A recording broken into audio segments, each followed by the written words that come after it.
vamos falar do tapete 4, é o tapete de formas e cores. É a sugestão do primeiro jogo para esse tapete. Lembrando sempre de parear o wheel com o aplicativo, né? Vai lá e faz todo aquele processo de pareamento. Estique bem o tapete no chão, onde num chão bom, né? Não pode ser irregular para o robozinho andar sem muitas dificuldades. Reúne a turminha, dividam os alunos, nós sugerimos 3 alunos por tapete, lembrando que a média de tempo de jogo é meia hora, 40 minutos, 25 minutos, dependendo da dinâmica e da sugestão aqui que nós damos para os jogos, certo?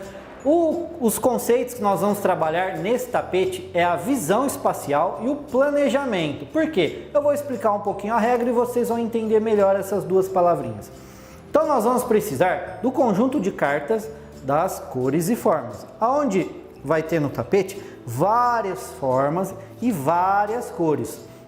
Lembrando que o wheel, ele só pode andar nos espaços vazios, ele não pode pisar nas formas, nem entrar dentro. Lembra no jogo lá da casa que nós entrávamos dentro para marcar o ponto? Nesse jogo, o wheel não tem necessidade de pisar em cima da casa, por exemplo, da bolinha azul. Ele tem que apenas virar e olhar na parte da frente do wheel, dos olhinhos e da boca, ele tem que apontar com os olhos para a casa de bola azul, para ele ganhar o ponto ali daquele jogo, tá certo? O losango e o trapézio que tem no tapete, eles não somam pontos, tá certo? Então nós vamos precisar de um dado, vocês vão definir aí para o ímpar, enfim, pedra, papel, tesoura, quem vai começar? Suponhamos que eu, jogador 1, vou começar. Eu jogo o dado, não pego cartas ainda. Eu jogo o dado e eu tirei o número 5. Então eu vou programar o wheel 2 passos para frente, eu vou virar à esquerda. Nisso o wheel ele vai apontar para um triângulo vermelho. Então essa carta vai ser minha. Passo a vez para o outro jogador. O outro jogador, olha só, eu gastei 2 pontos, eu tinha 5. Não vou pegar outra carta, eu vou andar no máximo 5 passos. Eu não vou andar uma casa, pegar uma carta, andar mais 2 casas, pegar outra carta.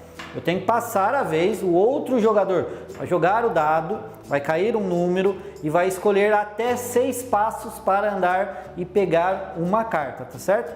Depois que todas as cartas estiverem distribuídas, vai estar bem melhor agora, né? Porque agora eu tenho um monte de cartas. A pontuação, então, eu vou contar quantas cartas eu peguei. Então eu peguei 1, 2, 3, 4, 5, 6, 7 cartas, então eu vou ganhar 7 pontos. Não é porque eu tenho 7 cartas, meu amigo pode ter 7, ele pode ter um número diferente, 10, 12 ou menos do que eu, 5, tudo depende da sorte ali de jogar no dado e eu ter uma carta para pegar. Porque no começo eu tenho carta para todo lado, mas conforme vocês vão pegando as cartas, os jogadores forem pegando as cartas, eu começo a ficar distante das cartas. Então talvez o número 4 ou talvez até o número 6, tirando no dado, não vai ser suficiente para eu andar até a carta que está faltando pegar. Daí eu preciso andar com o wheel para qualquer lado que eu quiser, só para posicionar para o outro amigo ter a jogada dele daquele ponto, tá certo? Então, além desses 7 pontos, eu vou somar mais 2 pontos para cada parzinho que eu fizer com as cartas. Pode ser 2 formas iguais, no caso aqui 2 pentágonos, um azul e um rosa. Formei o parzinho com o pentágono, não posso usar mais essas cartas. Outra aqui, ó, olha só um bom exemplo. Aqui eu posso formar ou 2 quadrados iguais, né? Um verde e um vermelho, ou eu posso usar essa carta do vermelho para somar com o triângulo.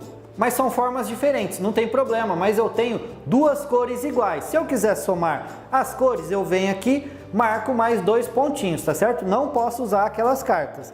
E aqui eu não consegui formar mais nada. Então é sempre bom o aluno pensar antes, porque aqui, ó, eu poderia ter somado 2 pontos com os quadrados, mais 2 pontos com o triângulo e ter sobrado uma única cartinha aqui para mim, tá certo? Então eu fiz 7 pontos iniciais, agora eu formei mais 3 pares, onde cada par me dá 2 pontos, eu tenho mais 6 pontos, que no total me dá 13 pontos, 7 de cada carta inicialmente, mais os parezinhos que são 6 pontos, 7 com 6, 13 pontos.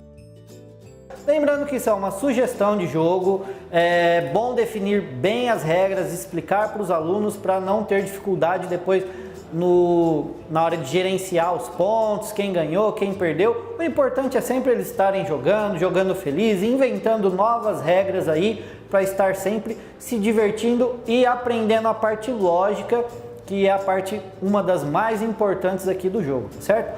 Pense no que deu certo, no que deu errado, no que você pode melhorar e use como sugestão para os alunos. Ouve também o que eles têm para dizer sobre novas regras para aplicar em outras aulas com o mesmo tema ou até temas diferentes, tá certo? Então vou ficando por aqui, até mais!